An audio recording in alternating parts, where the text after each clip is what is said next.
All right, everyone. So Money in the Bank is over, and let me tell you, it was really, really good. So we're going to go through all of it. We're not going to focus on every little aspect of it, but we're just going to hit a lot of the highlights, give our reaction. Stay tuned because there are major, major, major things to talk about. So let's start with the women's Money in the Bank ladder match. Now, this was a star-studded ladder match. Okay, you have a lot of young talent. Roxanne Perez, Julia, Stephanie Vicaire, right, all coming from NXT. Then you have Alexa Bliss, Naomi, and Rhea Ripley, all veterans that have been, in WWE for quite some time here. Phenomenal match all around. The big shock here is Naomi actually getting a win, and I like it a lot, right? What we're talking about is, first of all, it was a shock, right? You could have seen any of these superstars winning it. Giving it to Naomi, I actually think was one of the more shocking ones. Um, I love the heel angle of it. The fans looked like they were pumped. What can she do with this Money in the Bank? It now puts her squarely in the main event conversation. This heel character of Naomi is fantastic. We'll see where this goes from here, but so far, so good. What a start. All right. Next thing that we saw was Dominic Mysterio versus Octagon Jr. I got to say, Dominic Mysterio has become one of my favorite wrestlers in all of WWE. I think he does such a good job at being a heel. Even the fans are now kind of liking him a little bit more and more. You add in kind of this AAA, promotion that they bought. Dominic Mysterio can continue to go back and forth and do things with that. There's just a lot they could do here. It was a dominant victory.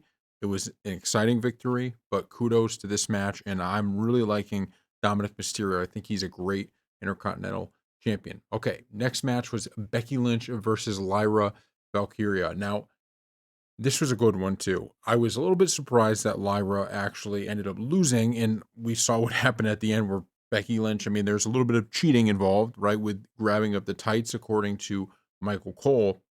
Also, Becky Lynch went out of her way to embarrass Lyra after the match, and then Lyra ends up attacking Becky. So my guess is this is only going to make this feud even bigger. I think the fans are into it. I think it's pretty good.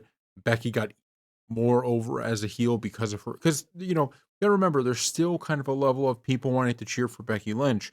So by doing what she did after the match, it creates a little bit more hatred for her. And I think that's good. So great job with that.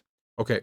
Andrade versus El Grande Americano versus LA Knight versus Penta versus Seth Rollins versus Solo in the Money in the Bank ladder match. Now, this is when a lot of really shocking stuff began to happen, right? This is kind of the moment where we started to see a lot of shocking stuff. So, first off, you kind of had in the back of your head the whole time, okay, Seth Rollins will probably win this, but I wasn't entirely sure necessarily. Then you have El Grande Americano, and Penta was just doing all these amazing things throughout the match.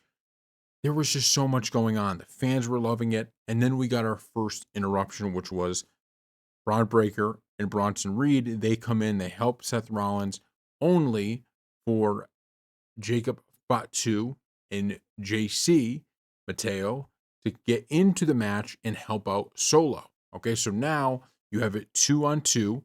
And what ended up happening at the end was basically it was just Jacob Fatu and Solo in the ring. Solo looks like he's heading up. He's going to win. And Jacob Fatu steps in, tells him he hates him, and screws him over after kind of saving him. And then, of course, Seth Rollins ends up winning the match. Now, the big thing in that match, and this is what I think WWE did a very, very, very, very good job of doing, is this is a match that the ending, it wasn't necessarily going to be shocking, right? Seth Rollins coming away with the Money in the Bank briefcase is not shocking. It was the right move in this scenario, right? You're trying to build up this new faction.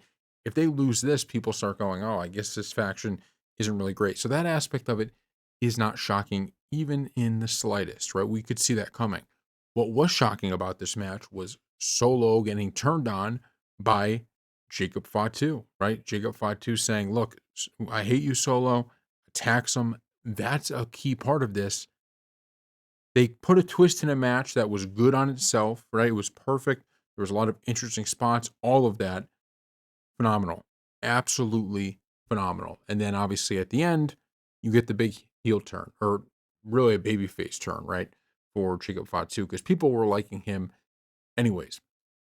Then we headed to the main event. Now, this is where I'm going to spend most of my time talking because, in what I did not expect, this was the most shocking part of the night. Now, one of the things I was thinking heading into the main event after seeing what we saw up to that point, one of the things I thought in my head was, you know, as good as the stars in this match are, the build for this is just nowhere near as good, and it's going to be tough. You have your main event. Can it actually live up to what we want it to? And the answer to that, I'm happy to announce, is yes. I did not know WWE had R-Truth in their pocket. Okay, I did not know they were hiding that for us, and they played that card, and it worked. Now it's interesting. We did a bunch of videos up until this point, over the past few days after hearing R-Truth was no longer going to be with the company. We did a bunch of videos talking about how this is kind of a warning sign, right? That's the way I viewed it, because I just felt with the way he's over with the crowd, with all of that, he should be in the company. Now, his return when Cena was about to win, right? Cena cheats, uses the belt, he's about to win, and R-Truth comes out of nowhere. The fans went absolutely ballistic. They went crazy for this. So, there's two things that could have happened here. Number one, this could have been a thing all along, right? It could have just been them playing with the WWE universe here, and this was going to happen anyways, and it was long planned out. Or two, it could have been that he was not going to be with the company any longer. And when he wasn't going to be with the company any longer, WWE heard the backlash they were getting and decided we're actually going to bring him back. And I have a feeling it's option two, just because from all the reports I'm reading, it had to be the number two, right?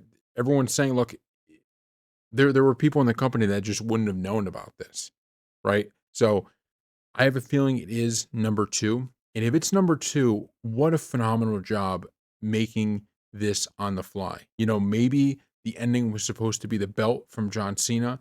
Instead, it ended up being R-Truth. That could have been the case.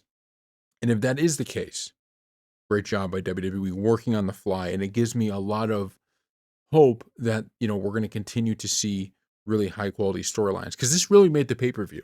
I'll be honest, I thought the pay-per-view was very good. My concern was you have superpower in this main event, right? You have firepower, you have star power, but you didn't have that great build.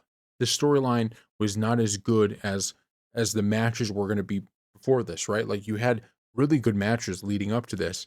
This ending made it worth it, right? It made it have to be the main event. If it had ended with Cena just pinning Cody Rhodes, there were some great moments in this match. It wouldn't have felt like a very good ending. Instead, they delivered. I can't wait to see where they go from here. R-Truth, it looks like he's back. And at first, when he returned, I thought maybe they're just using him, until his contract is up. But the way Michael Cole was talking, he's back. Phenomenal job by WWE. Thank you all for watching.